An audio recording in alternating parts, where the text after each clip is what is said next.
Hi, everyone, and welcome to what is our final edition of our Feeling Smarter video series for 2023. And I am joined here together for our last video of the year with our Technical and Education Manager, Tim Miller. G'day, Tim. How are you? Aaron, going very well. Just avoiding the punch this time. Yeah.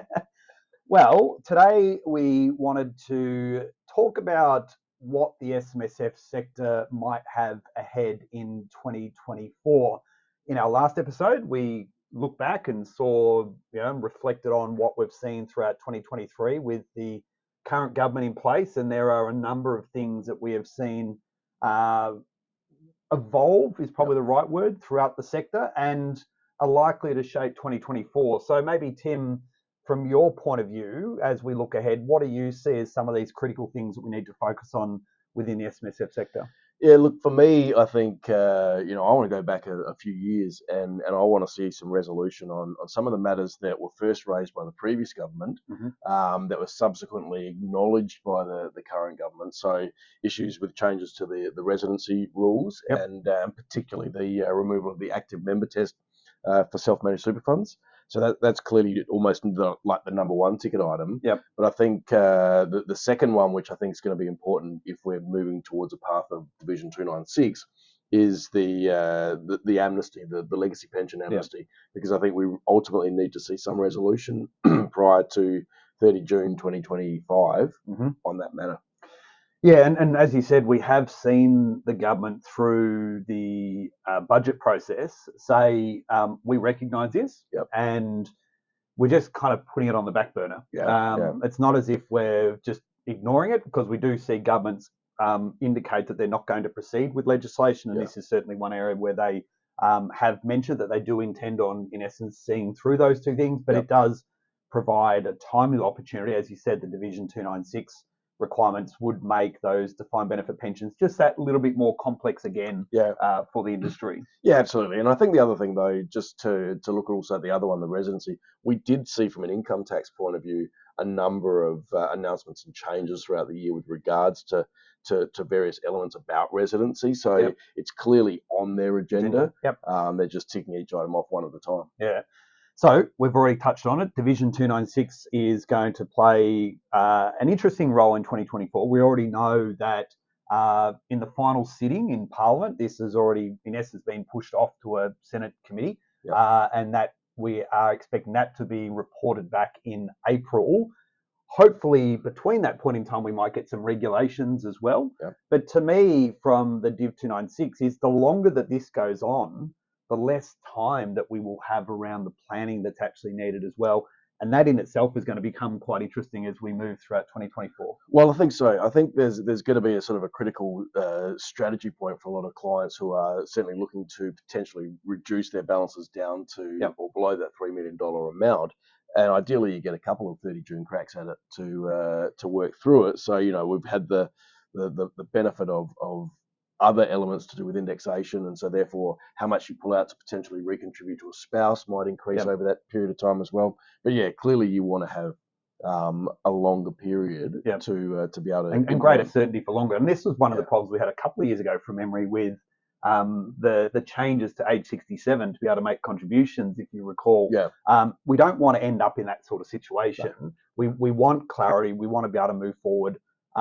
Naturally, we want an opportunity to try and, I guess, convince crossbench senators and the like about the current framing of it. But the longer this drags on, the more complex it's going to become in terms of the implementation time, because we're not just talking about funds here with small amounts of money. We're talking about much larger balances and the complexities that come with those things. And one year, in essence, in finalised legislation form is not really going to be enough in a lot of instances. No, that's right. And then if we incorporate things like changes to total super balance requirements and things, then there's also the software updates and the other things that need to be incorporated. So the other big ticket item throughout the year, well, probably 5 years now, has been that NALI resolution. We appear close to it. We wonder whether that is the end or whether there's a little bit more. Well, look, if we had a crystal ball, we probably would have used it 5 years ago. But yeah, let's hope there is at least some resolution in the new year. Yeah, absolutely.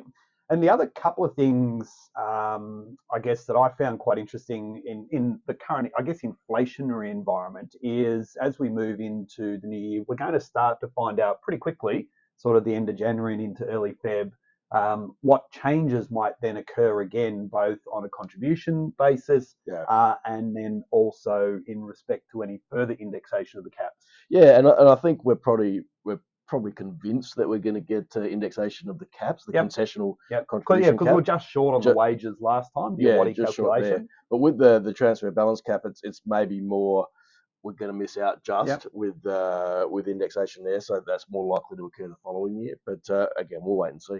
Yeah, and with that, we have seen the government in recent times really commit to these phase 3 tax cuts. And therefore, I guess if the government is committed to those tax cuts, and a lot of it is, I guess, the government has acknowledged it's about the bracket creep, and we saw that through the MyFO report in the last few days. It's whether, as we get closer to the federal budget, we may see situations whereby they might go, well, look, if we're going to maybe provide the relief over here, is there an opportunity for us to maybe tidy up some of the thresholds around Division 296? So to me, they're some interesting things that we would need to be conscious of as we're moving towards the federal budget. Any other sort of things that kind of come to mind from that?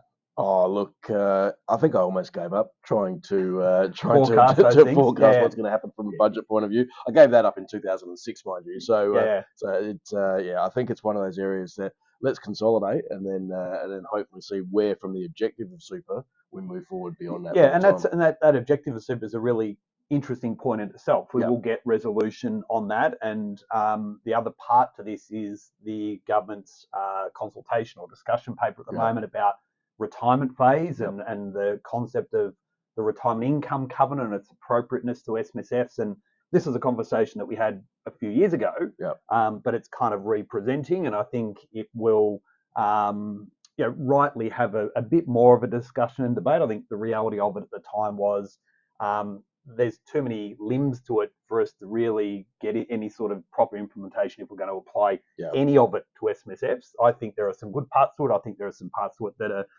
completely irrelevant to self-managed super funds. So let's just have a more relevant discussion and a more timely discussion about what it might look like going forward in that regard. Because I can see some opportunities across investment strategies and the retirement income covenant that would be a better outcome for the SMSF industry, but it might need some stuff that is unique to SMSFs, which the government absolutely has an appetite to when we think of things like the NALI requirements as well. Yeah, well, that's right, and even old school stuff like business school property, there's always elements of distinction between APRA and self-managed funds. Yeah. All right. So as we wrap up, then, what's your one certainty as we move into 2024?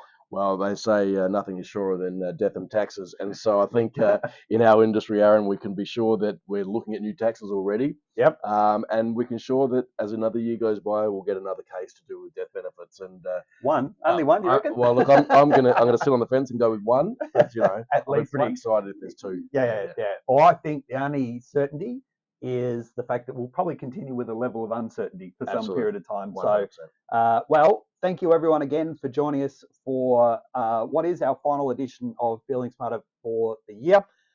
It's certainly been great to sort of put these together, and we have seen a fairly consistent growing of our subscribers on the YouTube channel. So if you do appreciate these, we'd love for you to just comment and let us know. And again, we'll be talking about a lot of these items as they progress throughout 2024, not only in our Feeling Smarter video series, but as we approach our CPD throughout the year, which will include, of course, our SMSF days in March between the 13th to the 27th right around Australia. And you can go to our Smart SMSF website to find out.